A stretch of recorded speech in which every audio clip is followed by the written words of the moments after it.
Opinion: Democrats are borrowing socialist policies but not ideology. Socialism is gaining in popularity. 28-year-old Alexandra Ocasio-Cortez is one of its stars. In June 2018, Ocasio-Cortez ran in a Democratic primary race against New York Congressman Joseph Crowley. He had been the congressman there for years. This means Ocasio-Cortez is the Democrats' new choice for his job. She is expected to defeat a Republican challenger in the general election this November. This win was a huge surprise because Ocasio-Cortez calls herself a democratic socialist. Socialism is a political belief system that generally says wealth should be shared. Traditionally, socialists believed factories and businesses should be owned by the government. Today, democratic socialists believe socialist goals should be achieved with a democratic system to make sure the government serves all citizens. Ocasio-Cortez, for example, believes in free healthcare and college education for all. Socialism is similar to communism, although in communism there is no private property. Republicans typically despise socialism and say it is something to fear. Democrats often call for programs and laws that socialists believe in, but say they are different from socialists. Because of this, socialists have never had much power in government. Yet their policies have become more popular recently. Socialism's roller coaster ride in the US. Socialism in the United States has seen many ups and downs. In the mid-1800s, German philosopher Karl Marx released his famous political pamphlet, The Communist Manifesto. It called for working people to overthrow capitalist governments and social systems, which Marx said used people for profit. Soon the communist and socialist parties, which shared similar beliefs, were founded. In 1901, Eugene Debs co-founded the Socialist Party of America. It never had more than 100,000 members, but the Socialist Party was able to get numerous candidates elected in local government positions. Debs received more than 900,000 votes when he ran for president in 1912 and 1920. Still, socialists remained mostly outside of power. In 1919 and 1920, labor groups began rising up. Anarchist groups, which were anti-government, carried out bombings in the US. Meanwhile, communists took power in Russia, toppling the monarchy there. All these events led certain US politicians to order raids against groups on the far left, which included socialists. This period, called the Red Scare, faded quickly, but the idea of socialism as an enemy did not. Socialism was associated with Russian communism and seen as a dangerous foreign power that stood against democracy. Democrats and Republicans both called themselves anti-socialist. FDR's New Deal helped pull US out of depression. Then, in the 1930s, the Great Depression hit. Many people became poor and could not find jobs. President Franklin D. Roosevelt set up a series of programs known as the New Deal to help people escape poverty.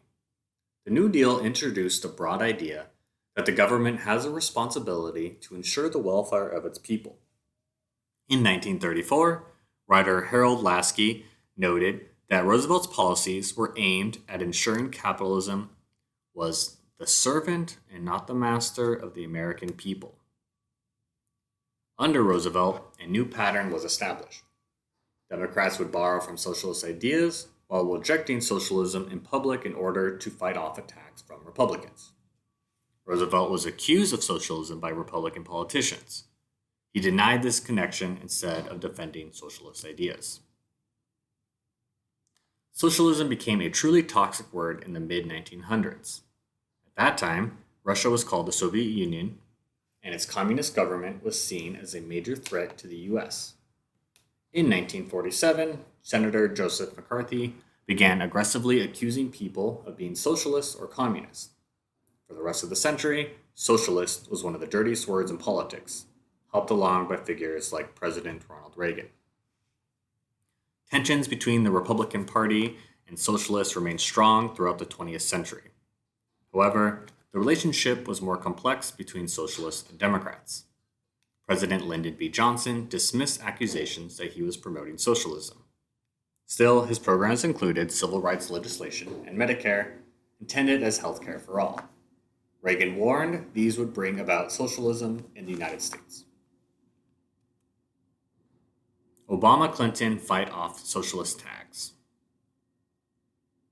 Under President Barack Obama, conservatives often called his Affordable Care Act socialist. Obama defended his policies by citing his belief in capitalism. Even in 2015, Hillary Clinton was dismissive of socialism. During a debate, she said the U.S. is not Denmark, a country that many Americans say has a democratic socialist system. In 2016, Senator Bernie Sanders of Vermont challenged Clinton in hopes of becoming the Democratic candidate for president. Sanders called himself a democratic socialist. Clinton defeated Sanders, but many believe he made Clinton take on more socialist ideas in her official plan. Whether true or not, this shows the long-time relationship between the Democrats and socialists. Socialists have long been kept from power while still offering ways forward. However, this relationship won't last. The rich continue to get richer while the poor get poorer. Many people work long hours in low-paying jobs, and social justice issues are going unresolved. Clinton even admitted that calling herself a capitalist made her less likable for some Democratic voters. So, will this revived interest in socialism stick around, and will Democrats make space for socialism?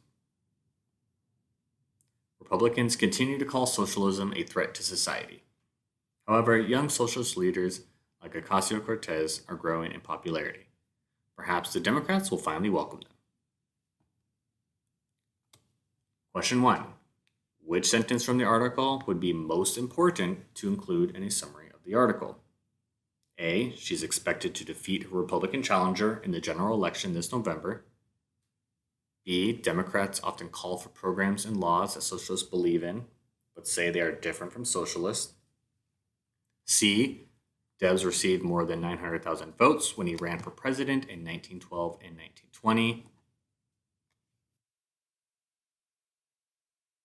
2. Read the following. 1. This win was a huge surprise because Ocasio-Cortez calls herself a Democratic socialist. 2. Sanders called himself a Democratic socialist.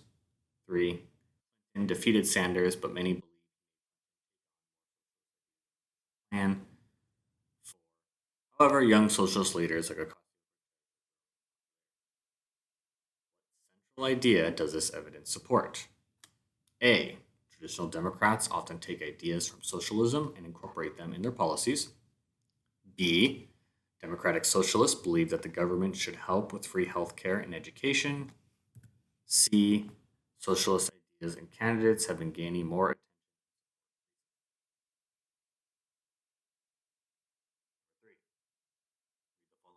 This is from the article. It had never had more than 100,000 members, but the Socialist Party was able to get numerous.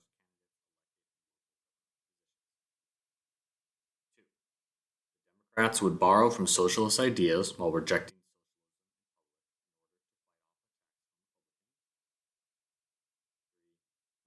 the century. Socialist was one of the dirtiest words in politics, helped along by figures like President Ronald Reagan.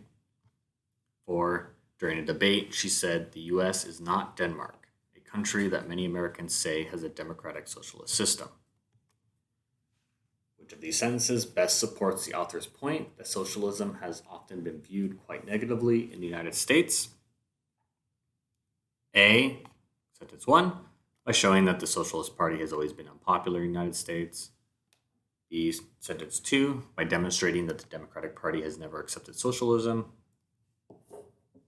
3. Sentence 3, by illustrating just how strong feelings against socialism were for many years.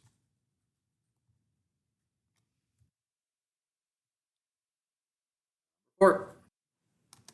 A student claims that most Democrats have finally decided to openly embrace socialism. Does the student have enough evidence to make this claim?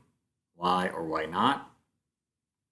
A. No. The article provides no evidence to support the idea that socialism is accepted by a majority of Democrats, despite the popularity of Sanders and Ocasio-Cortez.